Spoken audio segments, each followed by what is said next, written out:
Muito obrigado, Vanderlei, Francesco também, Olavo, todos os irmãos queridos aqui, que ao longo desses anos Deus tem me dado o privilégio de poder partilhar de alguma amizade, algum entrelaçamento de ministério.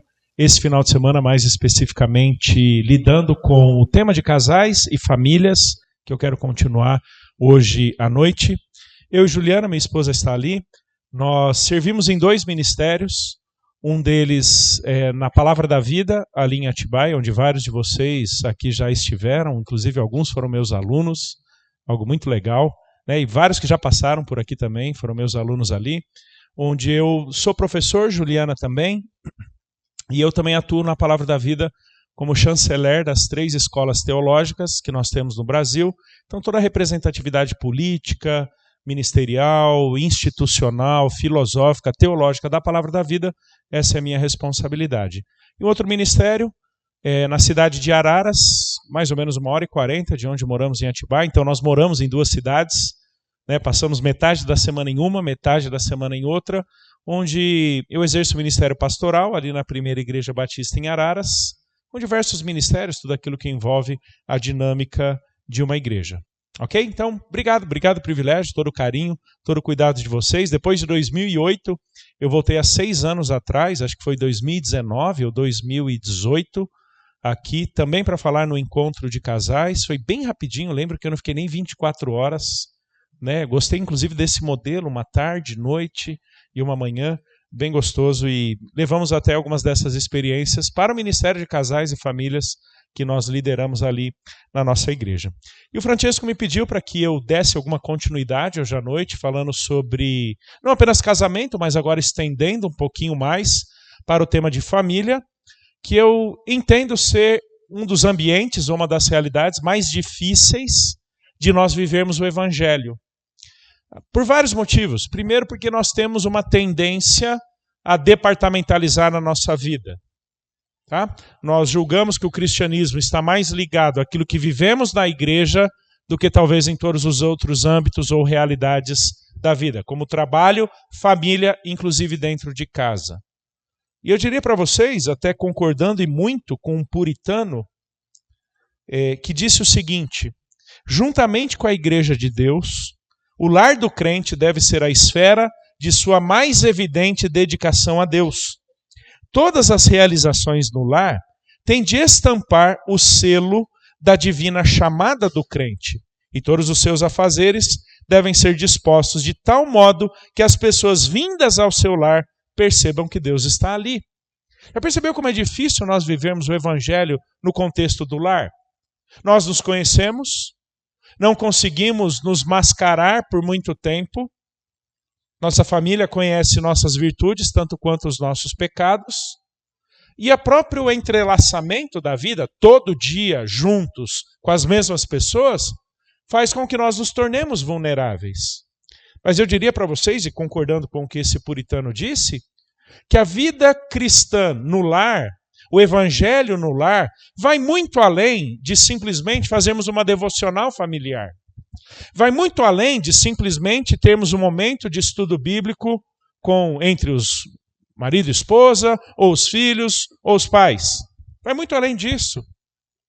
Deus não requer de nós viver o evangelho, a nossa vida em Jesus, mais na igreja, na sociedade, do que em casa. Até porque não podemos departamentalizar a nossa vida. Por isso eu quero ler 2 textos com vocês.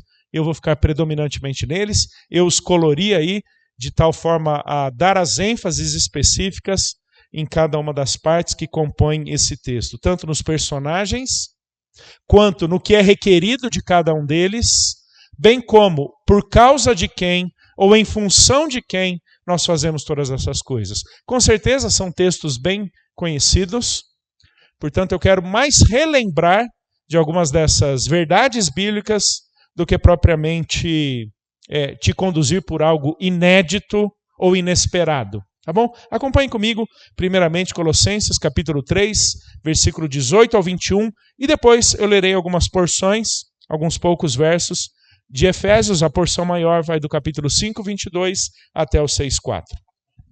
Colossenses 3. Esposas, que cada uma de vocês se sujeite a seu próprio marido, como convém no Senhor. Maridos, que cada um de vocês ame a sua esposa e não o trate com amargura.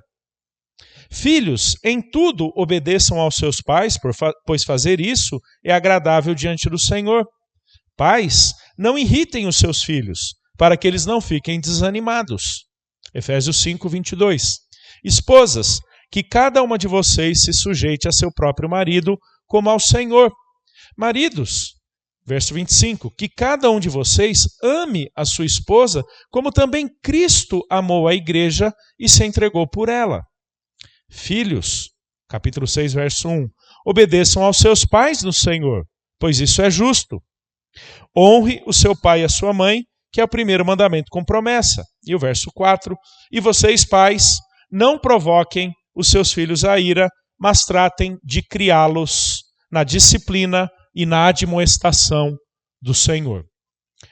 Um detalhe bastante importante para nós entendermos com o que o apóstolo Paulo está lidando com nesses dois textos, é aquilo que no contexto romano antigo era chamado de o Código da Casa. O Código da Casa era um sistema legal que moldava muito dos relacionamentos interpessoais de todos aqueles que compunham uma família. E até a composição da família ia muito além de simplesmente marido, esposa, pais e filhos. Até porque muitos servos, aquilo que nós chamaríamos até de escravos, embora não tendo absolutamente nada a ver com a escravatura do período colonial do Brasil, também moravam nessas residências. Por isso que tanto em Colossenses quanto em Efésios, a sequência do texto, Paulo falará sobre servos e senhores. Então, o Código da Casa era basicamente uma legislação familiar que regia muito dos relacionamentos, das responsabilidades que um tinha diante da sociedade, bem como diante dos outros personagens que moravam na mesma casa. A lei romana impunha sobre o homem uma série de preceitos, uma série de regras, que o colocava como alguém praticamente intocável, aquilo que é chamado de paterfamilias, e que o evangelho, o cristianismo, vem a dar um outro significado à figura do pai e ao do marido. A sociedade romana tinha uma perspectiva bem demeritória da mulher, assim como o judaísmo desse período do Novo Testamento, que não tem nada a ver com a religião judaica do Antigo Testamento, era um judaísmo no período de Jesus e de Paulo que depreciava a mulher, que menosprezava a própria criança, que você deve se lembrar que eram dois personagens muito importantes no ministério de Jesus. E aí vem o evangelho, vem o cristianismo e restaura tanto a mulher quanto a criança, aos filhos, uma posição de dignidade por causa de quem eles são em Jesus. Então, quando Paulo escreve essas porções em Colossenses e Efésios, ele não está simplesmente dando orientações de como devemos nos comportar entre nós dentro de casa, mas fazendo, inclusive, um contraponto ou a perspectiva de Deus para a família em relação àquilo que a sociedade romana, bem como a sociedade judaica, não tinham, porque não criam no Evangelho. O que me leva, primeiramente, a dizer o seguinte, e prestem atenção, tudo aquilo que está em verde aí na sua apresentação. Vejam que o contexto, o fundamento, o propósito, aquele em torno de quem todos os relacionamentos familiares ganham sentido e propósito é Jesus, não é a sociedade. Não é simplesmente os personagens que compõem a casa. Isso quer dizer que a parte do Evangelho, a parte de Jesus, os relacionamentos familiares sempre serão conturbados, sempre serão desiguais. Queridos, se Jesus não é aquele de quem partimos, e preste atenção, né? Colossenses capítulo 3, esposas têm que se sujeitar ao próprio marido, como convém no Senhor. Não é por causa do homem. Isso não é uma questão de gênero. Isso é uma questão daquilo que nós encontramos em Jesus como a atribuição de responsabilidades. Então não é porque é homem ou mulher simplesmente, mas é por causa de Jesus. Verso 20. Filhos, em tudo devem obedecer seus pais, porque fazendo isso é agradável ao Senhor. Ou seja, não é porque simplesmente atende às expectativas, os propósitos ou os ideais dos pais, não. Porque isso agrada Jesus.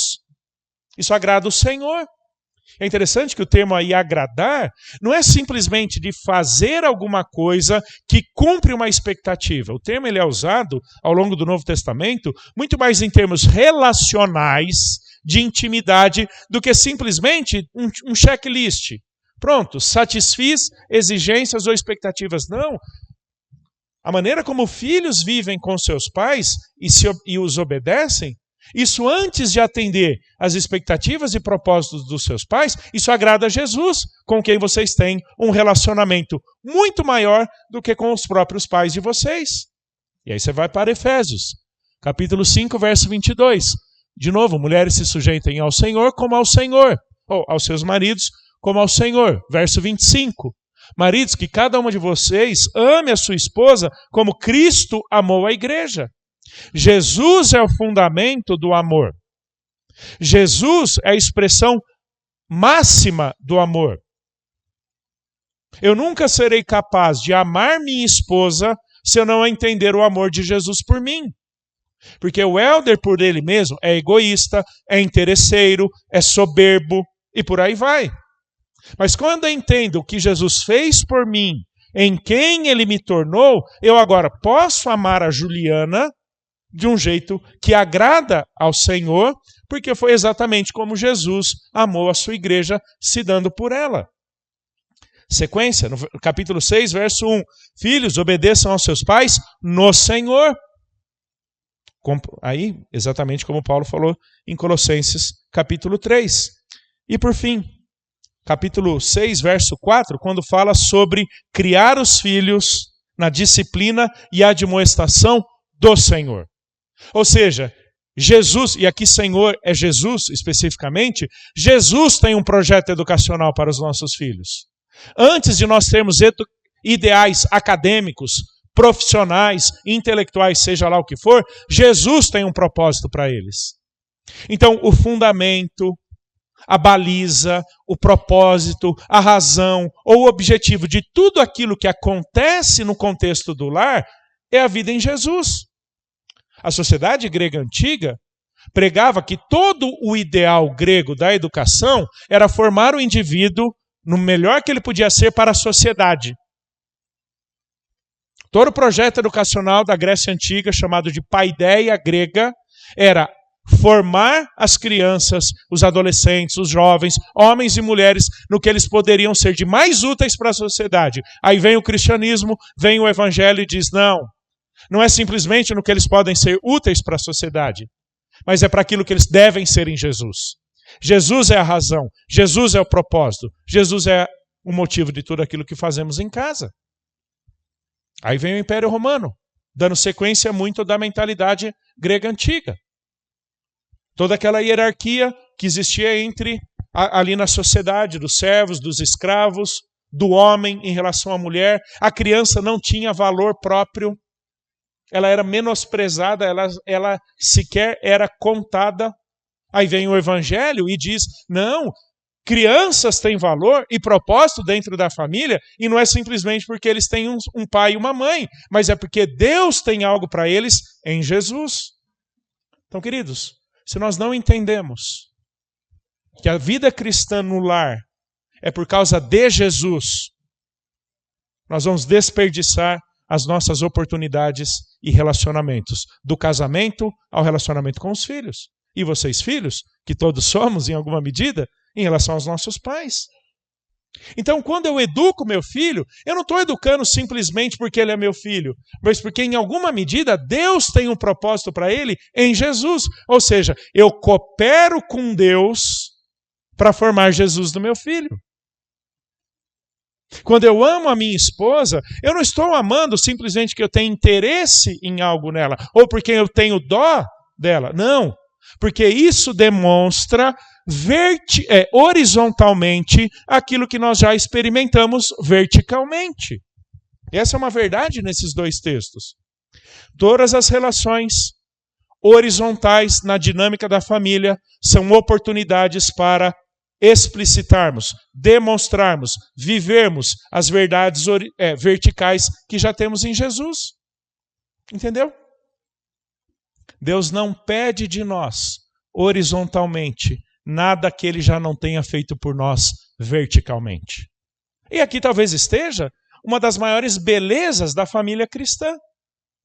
É que Deus não coloca nenhum padrão inatingível, um padrão inalcançável, algo absurdamente difícil. Ele coloca, em termos relacionais, os desafios de vivermos tudo aquilo que já temos espiritualmente em Jesus. Por isso que Jesus é o fundamento. Por isso que Jesus é o propósito. Por isso que Jesus é aquele em torno de quem todas as coisas orbitam. Segundo detalhe que me chama bastante a atenção aí, são nos 4 personagens que normalmente compõem uma família. As esposas, os maridos, numa relação conjugal mais básica. Quando esses têm filhos, uma outra dinâmica se forma. A relação entre pais e filhos. Então você tem aqui os 4 personagens, cada um deles com seu significado, cada um deles com suas atribuições. Mas preste atenção que o texto não fala em nenhum momento sobre a diferenciação de dignidade entre eles. Quem é o mais digno? Homem, mulher, pais ou filhos, marido ou esposa? O texto não lida com isso. Porque esse não é o propósito do texto. O texto não está dizendo quem é mais importante, quem é menos importante, quem vale mais, quem vale menos, quem é mais ou menos digno. Sabe por quê? Porque o fundamento da dignidade, qualquer que seja o personagem, é quem cada um deles é em Jesus e também como imagem e semelhança de Deus. Talvez uma das maiores desgraças da tensão existente, tanto da parte do machismo quanto do feminismo, é que atribuem valor e dignidade ao indivíduo por causa do seu gênero e não por causa da imagem e semelhança de Deus. Então, talvez uma das maiores perversidades de machismo e feminismo, e ambos são antibíblicos, é que nenhum deles considera que homem e mulher são igualmente dignos e válidos diante de Deus porque foram criados à imagem e semelhança de Deus. O feminismo prega a ideia de que a mulher tem valor se ela é capaz de performar as mesmas coisas que um homem. Não. Vocês, mulheres, não têm valor porque vocês têm a capacidade de fazerem as mesmas coisas que um homem. Na verdade, isso é ridículo.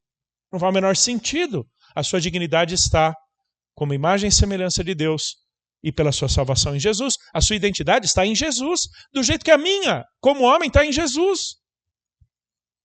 Isso muda toda a nossa perspectiva sobre submissão e sobre amor. Que não é uma questão de dignidade, valor, capacidade ou importância. A sujeição da mulher não tem nada a ver com capacidade, valor ou importância. Não, a mulher tem que se sujeitar porque ela pode menos. Não tem nada a ver. Não é isso que o texto está dizendo. O texto não está lidando com dignidade, com importância. Até porque no Senhor todas essas coisas são refeitas.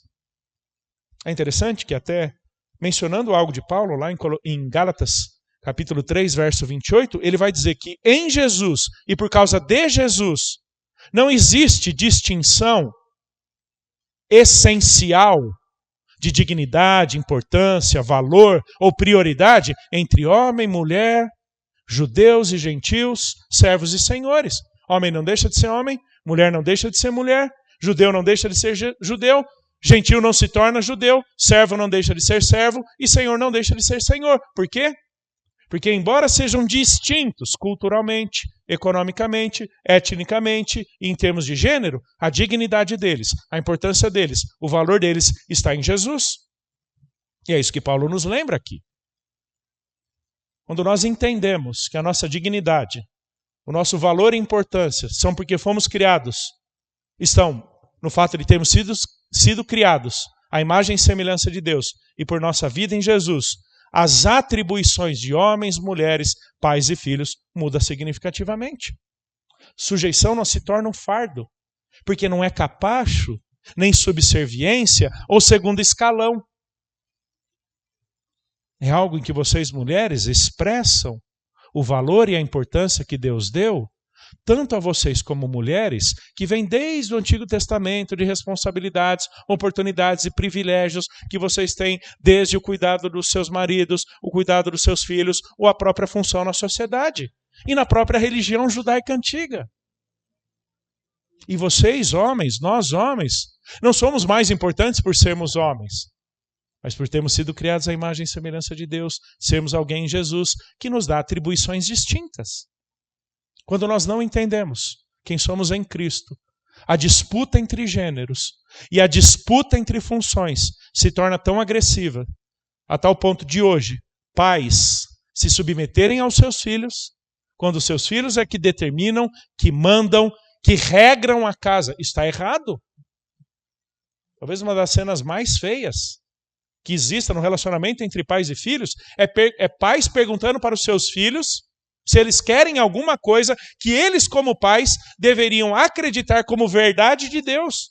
Por exemplo, a gente tem várias circunstâncias na nossa igreja, oportunidades muito legais, como vocês têm aqui, de educação infantil no contexto da igreja, e os pais perguntando para os filhos se eles querem ir. Isso é estupidez. Se eu entendi direito, existe uma responsabilidade que recai sobre os pais que não existe liberdade para os filhos. Por quê? Porque Deus atribuiu significado a cada um dos personagens em Jesus. Não é tanto o meu propósito lidar com cada uma dessas responsabilidades da sujeição feminina ou do amor do homem em relação à sua esposa, como se só o homem tem que amar a esposa, já que a Bíblia não fala sobre a mulher amar o marido, ela não precisa amar, ela só precisa tolerar, né? Aí tem uns cabra da peste que são difíceis mesmo, né? Mas esposas, mulheres... E presta atenção, tem um detalhe aqui, né? Fala, esposas se sujeitem ao seu próprio marido. Não é a qualquer homem. Tá bom? Eu lembro uma vez, num aconselhamento de um casal de namorados, que o rapaz disse o seguinte: Helder, você tem que falar para minha namorada, né, para fulana ali, que ela tem que se sujeitar a mim. Eu falei, ô seu animal, vem cá. Não. Você não é marido dela. E outra, a tua própria ideia de sujeição está completamente equivocada. Sujeição não é ficar quieta, calada, até porque pela mutualidade cristã, eu tanto exorto a Juliana quanto ela me exorta. Eu tenho tanto responsabilidades educacionais para com ela, quanto ela para comigo. Então, sujeição não tem nada a ver com boca calada ou segundo escalão. Isso não é sujeição. Expressa uma responsabilidade primária que homens vão ter em relação à família, da qual eles prestarão contas diante de Deus. Mas isso não quer dizer que a mulher não tenha responsabilidades. Mas quer dizer que nós, homens, no contexto do casamento, vamos prestar contas a Deus de algumas coisas que as nossas esposas não vão. Isso foi uma atribuição que Deus nos deu. O texto continua, né? Filhos, obedeçam a seus pais no Senhor. Interessante que a ideia aqui de obediência é literalmente se colocar por debaixo daquilo que você escutou. O conceito de obediência no Novo Testamento ele é muito visual. Ele é uma junção de duas palavrinhas. Debaixo do ouvido. Mais ou menos assim. Debaixo do que você escuta. Isso é submissão. Obediência. Tá? Submissão não, desculpa. Especificamente obediência, submissão é outro termo. Obediência significa se colocar por debaixo do que você escutou. Isso reforça a importância que pais têm de educar seus filhos.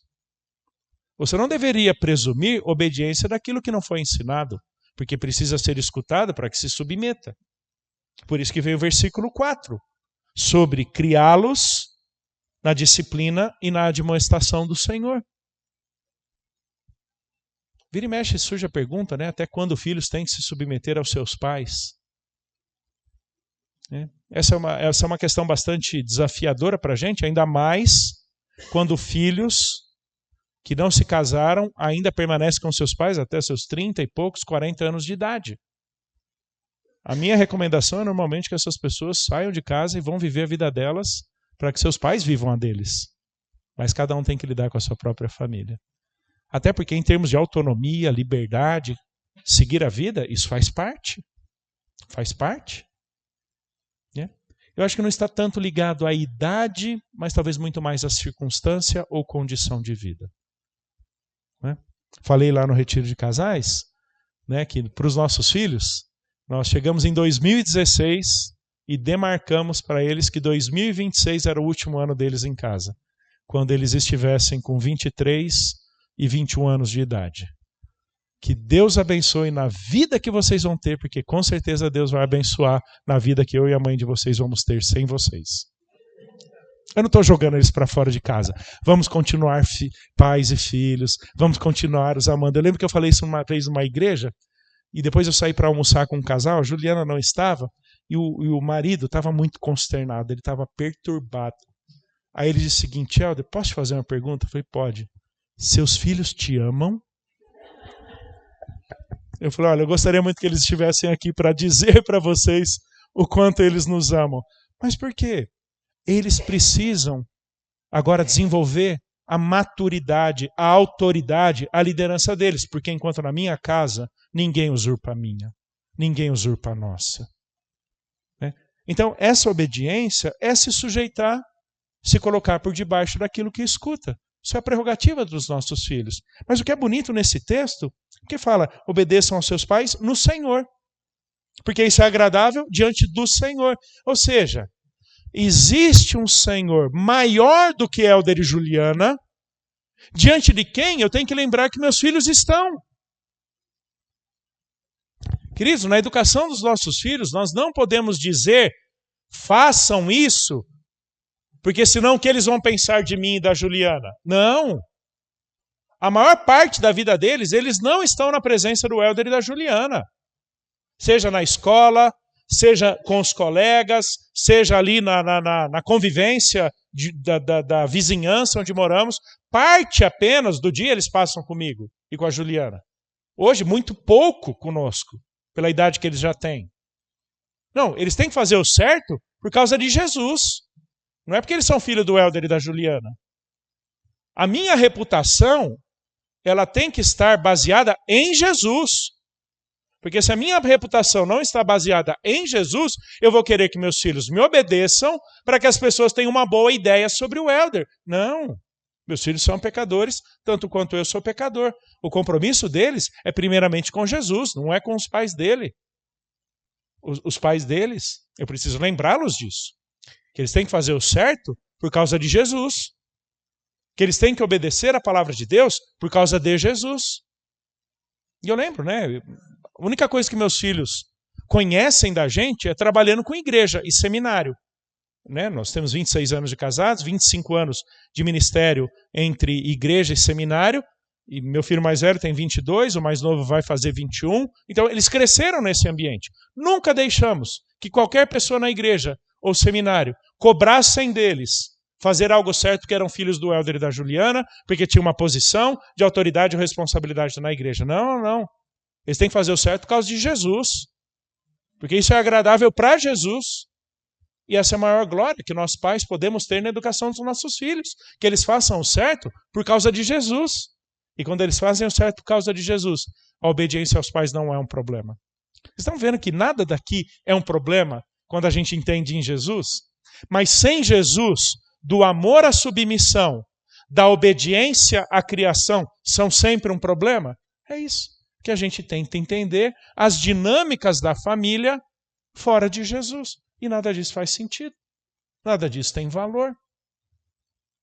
E meu último ponto aqui, minha última observação, antes de alguns desafios finais com os quais eu quero gastar algum tempinho, é o versículo 4, aí de Efésios capítulo 6. E vocês, pais, não provoquem os seus filhos à ira, mas tratem de criá-los na disciplina e na admoestação do Senhor. Efésios capítulo 6 foi um dos primeiros textos que nós memorizamos com os nossos filhos. Como no retiro eu falei mais sobre casais, hoje eu vou falar um pouquinho mais sobre dinâmica pais e filhos. Um dos primeiríssimos textos que nós lemos com eles, memorizamos com eles foi: filhos, obedeçam aos seus pais no Senhor, pois isso é justo. E pais, homens, nascem com uma grande capacidade de irritarem seus filhos. A gente tem uma habilidade absurda de atormentar os filhos. Estou exagerando, gente? A gente gosta de irritar. A gente gosta de provocar. Às vezes, além do ponto daquilo que seria uma brincadeira e que pode conduzir à desmotivação. Que é o que Colossenses 3 fala e Efésios 6.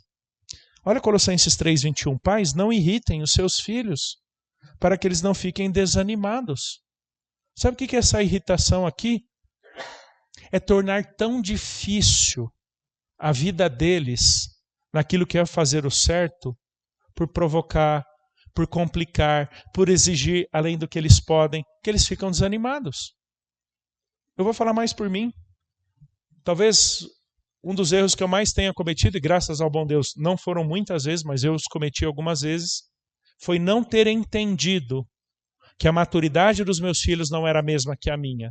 E eu esperava que eles tivessem a mesma capacidade ou disposição de fazer o certo que eu, Helder, com 30 e poucos anos de vida cristã, ainda lutava. Ou seja, eu queria ser mais justo do que a própria justiça bíblica. Não, eu tenho que me lembrar. Eles estão num processo. E às vezes eles se desanimavam. Reconheço, né? Eu falava para eles, filhos, lembrem-se, obedeçam aos seus pais no Senhor. Aí um dos miseráveis falava o seguinte, pais, não provoquem seus filhos à ira. Por que eu fui memorizar o verso 4? A gente ia ter que ficar só no 1. Quantas vezes desmotivei? Dificultando. Eu tenho que me lembrar que eu, como alguém mais velho e mais maduro, tenho que ajudá-los, ser um suporte para a vida deles em Jesus. Ajudá-los nesse processo de aprenderem sobre Jesus, viverem Jesus, demonstrarem Jesus. Mas olha que bonito o final do capítulo 6, verso 4, quando diz, mas tratem de criá-los na disciplina e admoestação do Senhor. Lembra que eu falei sobre a paideia grega? Para quem é da educação, com certeza estudou a paideia grega antiga. A palavrinha que Paulo usa aí para disciplina é paideia. Lamentavelmente, nós simplificamos disciplina a simplesmente reprovação ou alguma punição física. Não. Num primeiro momento, não é isso que significa esse termo. Paideia está muito mais para um projeto educacional do que simplesmente para um momento punitivo. O que Paulo está dizendo? Os gregos tinham um projeto educacional. O Evangelho tem um projeto educacional. E qual é esse projeto educacional? E Paulo usa, inclusive, a linguagem da maternidade em Gálatas capítulo 4, verso 19, quando ele diz, meus filhos amados, por quem de novo sofro dores de parto, até ser Cristo formado em vocês. Qual é o projeto educacional de Deus para os nossos filhos? Não é a vida acadêmica, não é a vida profissional, não é o brilhantismo intelectual, não é o coeficiente social ou emocional deles, é que eles sejam formados à imagem de Jesus. Eu não estou dizendo que pouco importa a universidade, pouco importa o trabalho, ou não estou nem aí com a vida acadêmica deles. Não estou dizendo isso. Eu estou dizendo que quando eu como pai, a Juliana como mãe, quando nós não entendemos que o projeto, o paideia de Deus para eles é formar Jesus neles, eu vou fazer da universidade, eu vou fazer do trabalho, eu vou fazer da sociabilidade deles, dos seus soft skills ou hard skills e por aí vai, como os grandes projetos da educação. Não! Sabe por quê? Porque se eles têm o caráter de Jesus, pouco importa a empresa que eles vão trabalhar. Pouco importa a faculdade que eles vão fazer. Eu não tenho dúvidas de que Deus vai abençoá-los. Porque ali eles vão estar vivendo Jesus. Isso é a paideia do Evangelho. O projeto educacional do Evangelho é formar Jesus nos nossos filhos. Essa é a ideia de criá-los na disciplina do Senhor. De novo, não é algo simplesmente punitivo, momentâneo, de correção. É um projeto educacional. É algo que nós olhamos muito mais a longo prazo do que simplesmente a repreensão de um erro. Faz parte a repreensão de um erro? Faz. Mas a gente não pode simplificar disciplina a simplesmente reprovação de um erro. E o segundo termo, muito legal aí, admoestação no Senhor. Isso relembra muito Deuteronômio capítulo 6, quando fala sobre o inculcar. Esta palavra que de hoje te ordeno estará no seu coração e você a inculcará. Qual a ideia de inculcar? Repetidamente, insistentemente, incisivamente. Essa é a ideia de admoestação do Senhor. É alguma coisa tão insistente, tão recorrente, que você não para até entrar na cabeça, até descer para o coração. Eu sei que às vezes nós pais falamos, né? Eu já falei isso 200 vezes. Fale mais uma, porque essa é a sua responsabilidade como pai e mãe. Isso recai sobre nós. Gostaríamos, né, para quem assistiu Matrix, que foi muito mais fácil, né? Você coloca um disquinho aqui no, né, CDzinho aqui na nuca e aprende, né? Em 5 minutos aprendi a ser obediente, né? Não reclamo mais de arrumar a cama ou o meu armário. Mas não é assim. O termo aqui, admoestação, significa o quê? Insistente. De forma insistente. E de novo, e de novo, e de novo. Queridos, quantas coisas nós levamos tempo para aprender? Quantas coisas nós temos que ouvir muitas vezes, por muito tempo, até aquilo fazer parte das nossas convicções e dos nossos hábitos? Por que é que esperaríamos que com os nossos filhos isso fosse muito mais rápido? Isso não faz sentido? Convicções e hábitos levam tempo para serem formados, mas quando eles são formados, aí entra Provérbios 22:6. Quando for velho, não se desviará deles. Sabe por quê? Porque convicções e hábitos foram formados. E eles não são formados sem sermos insistentes. Esse é o significado de admoestação. Esse é o nosso desafio, queridos. Na vivência aí desse nosso convívio familiar. Diante disso, eu chego a três desafios. Primeiro deles, queridos, apenas o Evangelho é capaz de transformar relacionamentos familiares. Apenas o Evangelho é capaz de tornar mulheres submissas aos seus maridos, não como um peso, mas como um privilégio, com gratidão e alegria no coração. Porque seus maridos vão amá-las como Jesus amou a igreja. Não será um peso, não será um fardo, para que essas mulheres respeitem e se submetam aos seus maridos. Mesmo que a sociedade, mesmo que o feminismo, mesmo que toda essa baboseira que a gente vê no mundo fique completamente revoltada com essa perspectiva bíblica. O Evangelho transforma relacionamentos. O Evangelho restaura famílias. O Evangelho tem o poder e a capacidade de nos moldar à imagem de Jesus. Então não se esqueça. O nosso casamento tem que ser transformado pelo Evangelho. O relacionamento entre pais e filhos, filhos e pais, marido e esposa e vice-versa, tem que ser moldados pelo Evangelho. Tudo que fazemos tem que ser por causa de Jesus. Porque fora de Jesus nada faz sentido. Tudo vai ser pesado. Tudo vai ser complicado. Amar a minha esposa fora de Jesus vai ser um fardo. A Juliana me respeitar fora de Jesus vai ser uma desgraça. Só colocar alvos acadêmicos ou profissionais para os meus filhos fora de Jesus vai ser um idealismo mundano que vai gerar frustração neles e em mim. Mas quando fazemos tudo isso em Jesus, por causa de Jesus, da obediência deles, à nossa educação, tudo isso se torna um grande privilégio. Todo esse código da casa é um privilégio e uma proteção por causa de Jesus. Porque em Jesus nada disso é um fardo, nada disso é sem sentido. Segundo, e aqui eu quero estender um pouquinho mais, numa perspectiva que vem desde o Antigo Testamento. Embora aqui nesse aspecto educacional fale mais sobre pais e filhos, eu quero voltar um pouquinho para Deuteronômio 6. Quando fala tu, teu filho e o filho de teu filho. E quando chegamos no Salmo 78, e se você ler direitinho, tentando até encadear as gerações que o Salmo 78 fala, você perceberá pelo menos 4 gerações. E eu quero dizer o seguinte para vocês, avós,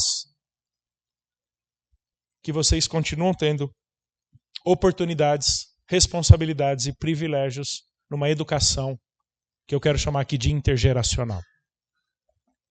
Existe uma responsabilidade primária, específica, da qual pai e mãe não podem se esquivar. Vocês, avós, nunca deveriam assumir a educação dos seus netos.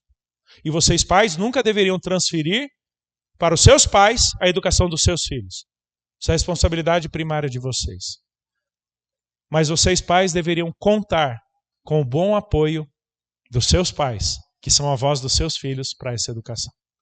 E vocês, avós, deveriam entender o privilégio e a boa responsabilidade que vocês têm de cooperarem no discipulado, na educação dos seus netos. Nunca para assumir, nunca para usurpar, nunca para substituir, mas sempre para cooperar e acrescentar. Eu sei que os avós existem para estragar os netos. Eu não estou dizendo não faça isso. Até porque eu não vejo a hora de ter os meus para estragá-los também. Mas eu estou dizendo que um dia eu cheguei para os meus pais e a Juliana chegou para os pais dela. E nós os trouxemos para perto de nós dizendo: cremos que vocês têm boas oportunidades na educação dos nossos filhos. Venham com a gente. Façam parte disso. Vocês, avós, nunca digam: não, já criei meus filhos, agora... Não, eu sei. Criar num nível que só pais e mães podem, vocês já fizeram. Mas a educação intergeracional vai dizer: tu, teu filho e o filho de teu filho. Aquilo que ouvimos e aprendemos, o que nos contaram nossos pais, não encobriremos a geração vindoura. Os louvores e feitos do Senhor. Contaremos a geração de filhos que ainda hão de nascer, ou seja, os nossos netos, que é o que Provérbios diz. Coroa dos velhos são os filhos dos filhos. Olha que legal. Coroa dos velhos são os filhos dos filhos, ou seja, os netos. Vocês, avós, têm uma grande oportunidade educacional de discipulado dos seus netinhos. E vocês, pais, não sejam soberbos, peçam eventualmente ajuda, especialmente para aqueles que são seus pais salvos em Cristo Jesus. E terceiro e último desafio, para todas as pessoas que ensinam no contexto da igreja, especialmente que ensinam crianças, adolescentes, que vêm eventualmente de lares não cristãos, vêm de famílias não tão estruturadas biblicamente. Eu sei que vocês que ensinam na igreja, como eu e Juliana ensinamos crianças, adolescentes, pré-adolescentes na igreja, juniores e por aí vai. Nós não somos pais deles, mas seria uma tremenda irresponsabilidade se nós não aproveitarmos cada oportunidade para educá-los em Jesus.